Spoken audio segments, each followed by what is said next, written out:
चलिए students next देखते हैं। इसके अंदर नेक्स्ट हमारे पास क्या है। नेक्स्ट हमारे पास आता है problems of industrial development in India. Bharat के अंदर औद्योगिक विकास की समस्याएं जो हैं, भारत में औद्योगिक विकास की समस्याएं क्या क्या हैं। What are the problems of industrial development in India.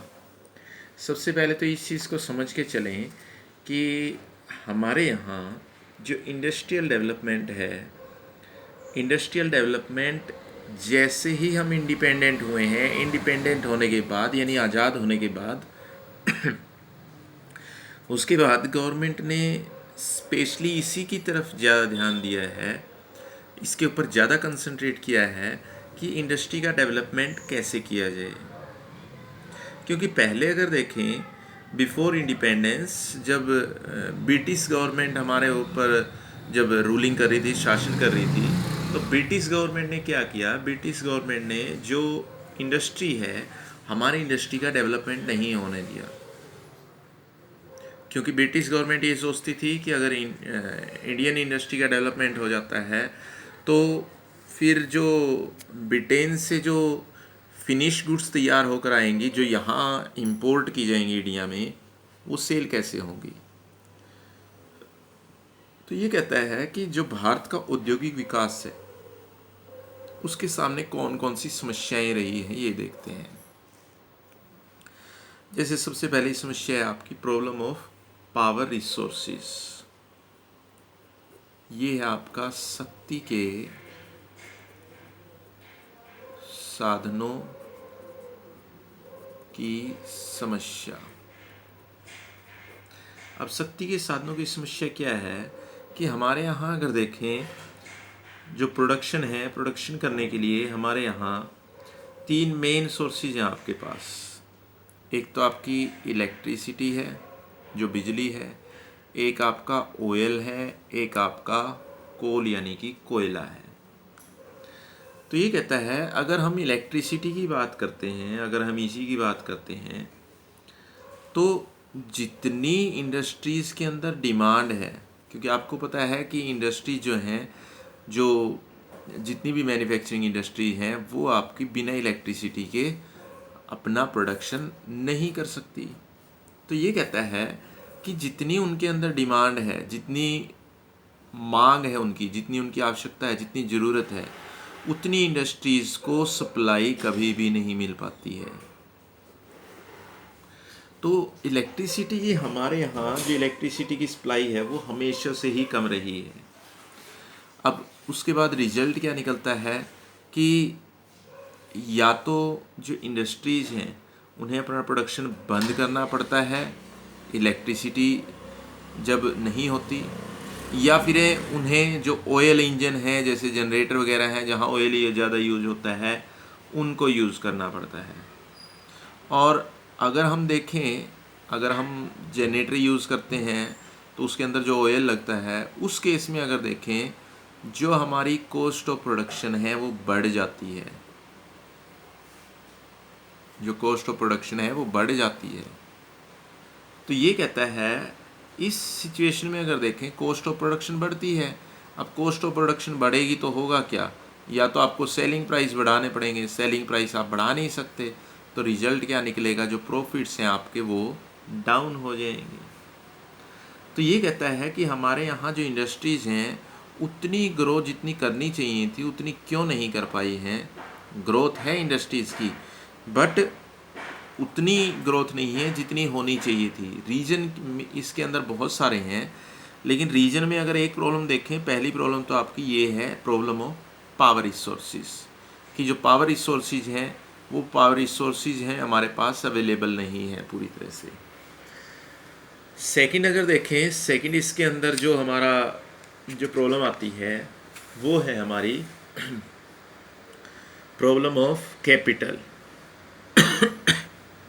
अब ये आपको पता है कि इंडस्ट्रीज़ की ग्रोथ के लिए कैपिटल की बहुत ज़्यादा रिक्वायरमेंट होती है, कैपिटल बहुत ज़्यादा चाहिए। अब कैपिटल चाहिए तो ये कहता है कि कैपिटल के लिए आपको क्या करना होगा। कैपिटल कहाँ से आएगी, कैपिटल आएगी आपकी जो हम इन्वेस्टमेंट करते हैं वही कैपिटल होती है। लेकिन ये कहता है इन्वेस्टमेंट किसके ऊपर डिपेंड करता है, इन्वेस्टमेंट डिपेंड करता है जो हमारी सेविंग होती है। अब सेविंग कैसे बढ़ती है, सेविंग बढ़ती है इनकम के साथ साथ। जैसे जैसे इनकम बढ़ती है साथ में आपकी सेविंग बढ़ जाती है। लेकिन ये कहता है समस्या ये है कि हमारे यहाँ बहुत से लोगों की इनकम ही बहुत कम है। जब आपकी इनकम कम होगी तो आप क्या करेंगे, जब आपकी इनकम कम होगी तो आप उसमें से सेव कम कर पाएंगे, और जब आप सेव कम करेंगे तो उस सेविंग को आप कहीं किसी इंडस्ट्री में इन्वेस्ट करने की बजाय, वहाँ कैपिटल के रूप में लगाने की बजाय आप उसको सेफ रखना ज़्यादा पसंद करते हैं। फिर आप रिस्क लेना नहीं पसंद करते, क्योंकि इंडस्ट्री के अंदर रिस्क है। हो सकता है इंडस्ट्री के अंदर आप कैपिटल इन्वेस्ट करें और लॉस हो जाए। तो ये कहता है अगर सेविंग कम होती है तो उस कम सेविंग के केस में जो इन्वेस्टर हैं वो क्या करते हैं, वो अपने आप को सेफ रखना पसंद करते हैं। अब सेफ रखने में वो क्या करते हैं, वो अपना पैसा किसी इंडस्ट्री में कैपिटल के रूप में लगाने की बजाय उसको बैंकों में जमा करवा देते हैं, जहां उन्हें रिस्क कम महसूस होता है। वो उसकी ज्वेलरी खरीद लेते हैं, गोल्ड खरीद लेते हैं। जैसे गोल्ड आज की डेट में अगर देखें इन्वेस्टमेंट का एक गुड सोर्स है, उसका गोल्ड खरीद लेते हैं, क्योंकि गोल्ड के जो प्राइसेस हैं वो डे बाय डे बहुत ज़्यादा इंक्रीज हो रहे हैं। बैंक के अंदर एफडी करवा देते हैं, जो फिक्स डिपॉजिट है जमा करवा देते हैं, उसके ऊपर ब्याज मिलता रहता है। तो ये कहता है ये भी एक बड़ी समस्या है कि हमारे यहाँ इंडस्ट्रीज़ को चलाने के लिए कैपिटल चाहिए। अब कैपिटल है नहीं, रीजन की उतनी इनकम नहीं है। उसके बाद इंडस्ट्रीज़ की एक प्रॉब्लम है आपकी, प्रॉब्लम ऑफ इंफ्रास्ट्रक्चर।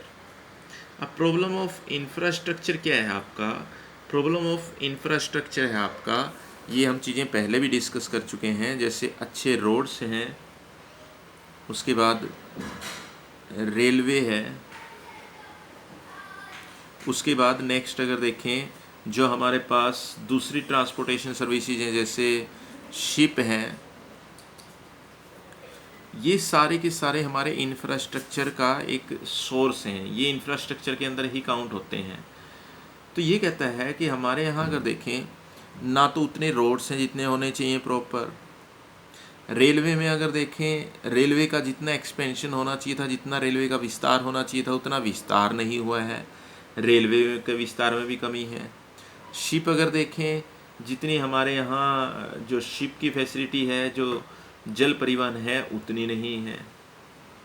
तो ये कहता है कि जो इंफ्रास्ट्रक्चर है इंडस्ट्री के लिए, इंडस्ट्री को रॉ मटेरियल बाहर से भी मंगवाना पड़ता है, इंडस्ट्री को बाहर एक्सपोर्ट भी करना पड़ता है, इंडस्ट्री को फिनिश गुड्स भी बाहर सेल करनी पड़ती हैं। उन सभी के लिए क्या चाहिए, अच्छा इंफ्रास्ट्रक्चर चाहिए। अच्छा इंफ्रास्ट्रक्चर जैसे हमने अभी डिस्कस किया, ना तो अच्छे रोड हैं, ना रेलवे लाइन अच्छी है, ना जितनी होनी चाहिए रेल्स उतनी नहीं है। तो ये कहता है इंफ्रास्ट्रक्चर की बहुत ज़्यादा कमी है। दूसरा, इसके बाद भी अगर देखें, अगर इन्हीं की कमी होगी तो ना तो रॉ मटेरियल जहाँ से हमें चाहिए हम अपनी इच्छा से वहाँ से मंगवा सकते हैं, ना ही फिनिश गुड्स को वहाँ पर सेल कर सकते हैं। तो ये कहता है ये एक बड़ी समस्या आ जाती है हमारे सामने। एक है problem of proper machinery. Problem of proper machinery में ये क्या कह रहा है कि हमें नई और एडवांस मशीनरी की ज़्यादा ज़रूरत है, लेकिन नई और एडवांस मशीनरी जो है वो हमारे पास अवेलेबल नहीं है। हमारे पास बहुत सारी इंडस्ट्रीज ऐसी हैं जहाँ पर पुरानी मशीनरियों से काम चलाया जा रहा है, या ये कहें जहाँ पर प्रोडक्शन को बढ़ाने के लिए मशीनरी अच्छी तो है बट उससे एडवांस मशीनरी मार्केट में जो अवेलेबल हैं वो हमें चाहिए, वो है ही नहीं। तो ये एक बड़ी समस्या आती है कि आप प्रोडक्शन बढ़ाना तो चाहते हैं, अब एक मशीनरी है वो एक दिन में 1000 यूनिट का प्रोडक्शन करती है, एक दूसरी मशीनरी है वही एक दिन में 1500 यूनिट का प्रोडक्शन करती है। तो कॉस्ट किसकी कम होगी, इसी की कम होगी, इसकी ज़्यादा बनेगी कॉस्ट। तो ज़्यादा कॉस्ट होगी तो प्रॉफिट भी कम होगा।